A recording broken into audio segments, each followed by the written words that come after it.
Hi, Assalamu alaikum. This is Dr. Minahal Farooq. I am a consultant dietitian and I have completed my graduation from Gulab Devi Hospital.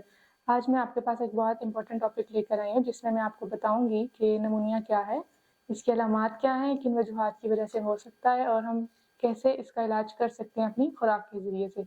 सबसे पहले मैं आपको बताऊंगी कि pneumonia क्या है, कैसे होता है। जब बैक्टीरिया, फंजाई और वायरसेस वगैरह हैं वो हमारे लंग्स में इन्फेक्ट होते हैं तो उसकी वजह से जो हमारी एयर सैक है, हमारी जो एल्वेलाई है वो इन्फ्लेम हो जाती है और उसमें वो फ्लूइड और पस से भर जाती है, जिसकी वजह से क्या होता है कि जो लंग्स हैं वो ब्लड स्ट्रीम से ऑक्सीजन नहीं ले सकते और हमें सांस में मुश्किल होती है।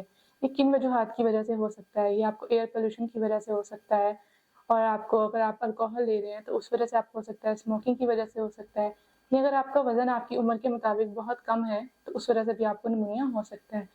तो इसकी अलामात में सबसे पहले आपके पास आती है चेस्ट पेन आ जाती है, हेडेक होता है, आपको फीवर हो जाता है, नोजिया, वॉमिटिंग, और बच्चों में सेप्सिस हो जाता है जिसमें क्या होता है कि बच्चों की जो बॉडी है वो ब्लू कलर की हो जाती है, तो हम उसको भी निमोनिया की अलामत ही कहते हैं।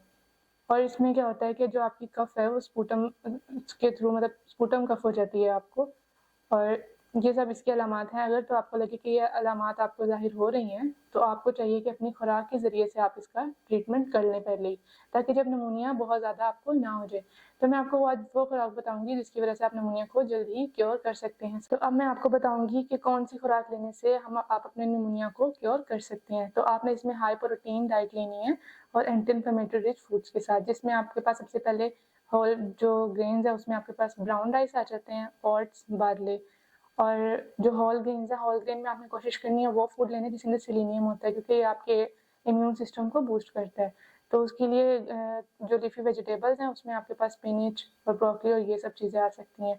और फ्रूट्स में आप ले सकते हैं, ग्रेप्स ले सकते हैं, जो सिट्रस फ्रूट्स हैं आपने वो लेने हैं, ऑरेंजेस ले सकते हैं, बेरीज बहुत अच्छी हैं क्योंकि ये भी एंटी इन्फ्लेमेटरी होती हैं, आपके इम्यून सिस्टम को ये बूस्ट करेंगी। और फिर उसके बाद जो प्रोटीन आप कहाँ से ले सकते हैं, आप वाइट मीट से ले सकते हैं प्रोटीन, नट्स, सीड्स, बीन्स और वाइट फिश, जो मतलब आप इससे ले सकते हैं प्रोटीन। और जो योगर्ट है वो प्रोबायोटिक होता है जो निमोनिया को क्योर करने में आपकी हेल्प करता है। हनी है, जैसे हनी के अंदर भी जो एंटी इन्फ्लेमेटरी प्रॉपर्टीज है वो होती हैं और ये आपकी कफ को खत्म कर सकता है, तो आप योगर्ट में हनी डाल के भी आप ये भी यूज़ कर सकते हैं। अगर आपको लगे कि आपको निमोनिया हो रहा है तो आप उसके लिए अपना चेस्ट एक्सरे करवाएं, या आप उसके लिए सीटी स्कैन करवा सकते हैं, या डॉक्टर से आप फिजिकल एग्जामिन करके भी डॉक्टर आपको बता सकता है कि आपको निमोनिया है या कुछ इस तरह। तो अगर आपको रिपोर्ट से भी पता चलता है कि आपको निमोनिया है तो उसके लिए आप हमसे ऑनलाइन कंसल्टेंसी भी ले सकते हैं और हमारे क्लिनिक को भी विजिट कर सकते हैं। Thank you.